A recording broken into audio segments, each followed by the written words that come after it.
Assalamualaikum warahmatullahi wabarakatuh.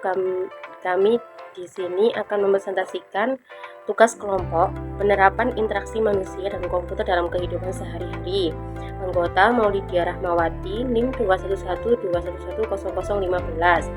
Dwi Eviatu Nikma, NIM 21121110017.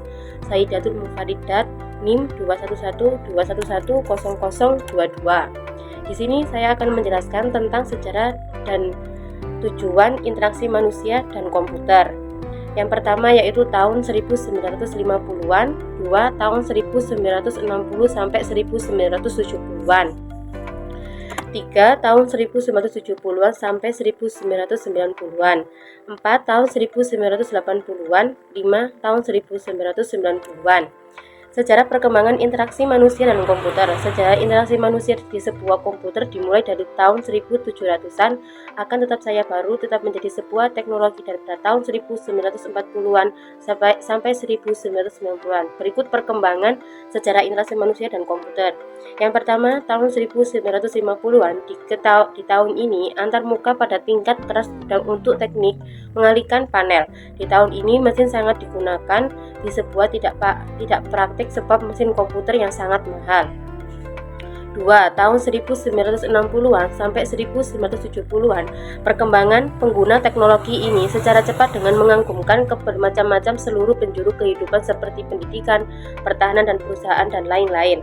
3. 1970 sampai 1990-an. Antarmuka pada tanggal instruksi para peneliti akademis menarik suatu rencana bidang yang berorientasi kepada pemakai yang memperhatikan kapasitas dan kelemahan pemakai ataupun sistem komputer.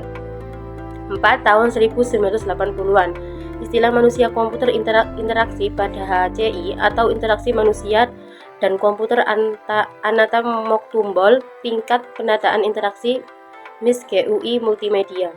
5. Tahun 1990-an. Antarmuka pada file sangat ramah lingkungan kerja MIS GUI Corporate.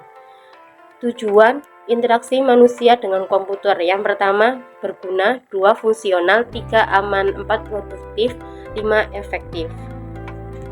Oke, di sini saya akan melanjutkan dari pemaparan Dwi Eviatu Nikma.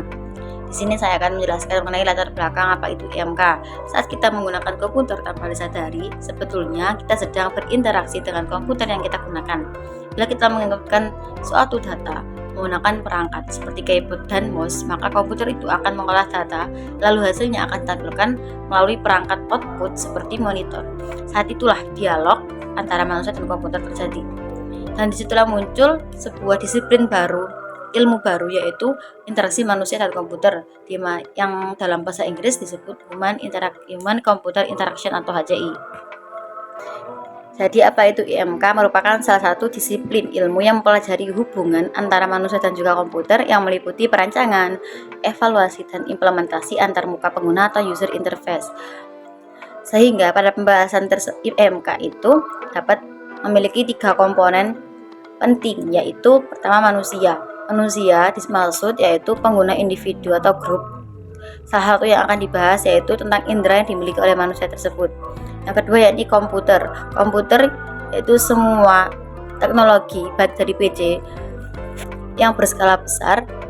Contohnya jika kita membahas mengenai aplikasi, di mana aplikasi tersebut merupakan sebuah bagian komputer yang dapat dimasukkan dalam materi IMK.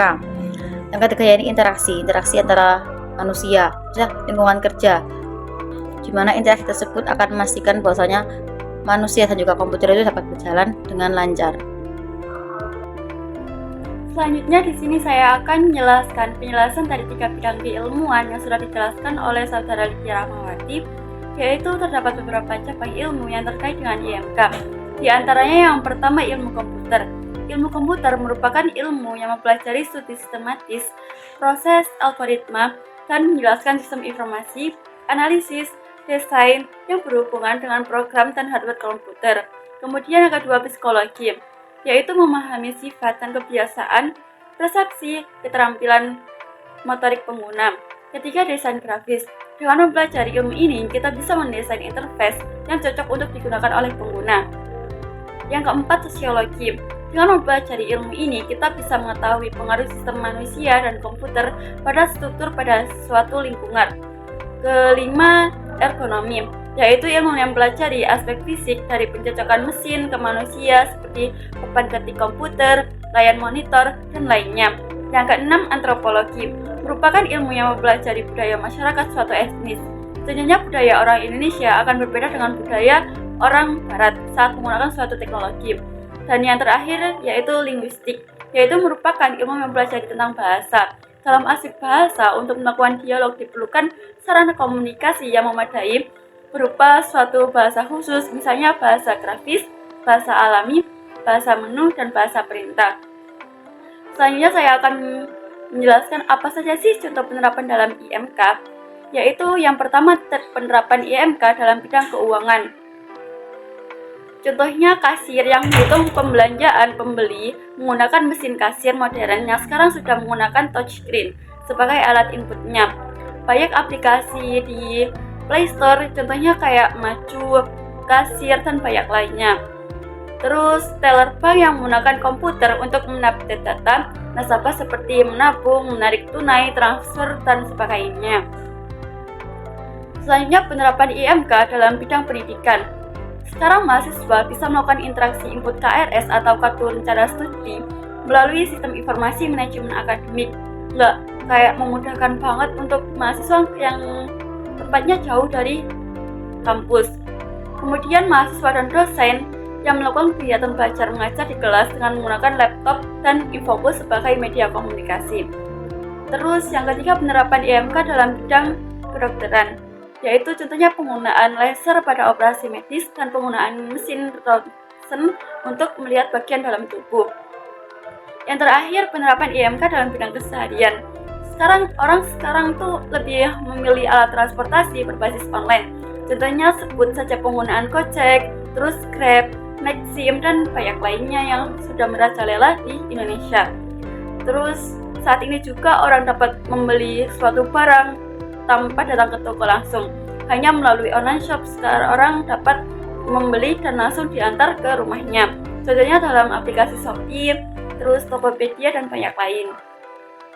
Akhir dari presentasi kelompok kami. Sekian, maaf jika ada salah kata. Wassalamualaikum warahmatullahi wabarakatuh.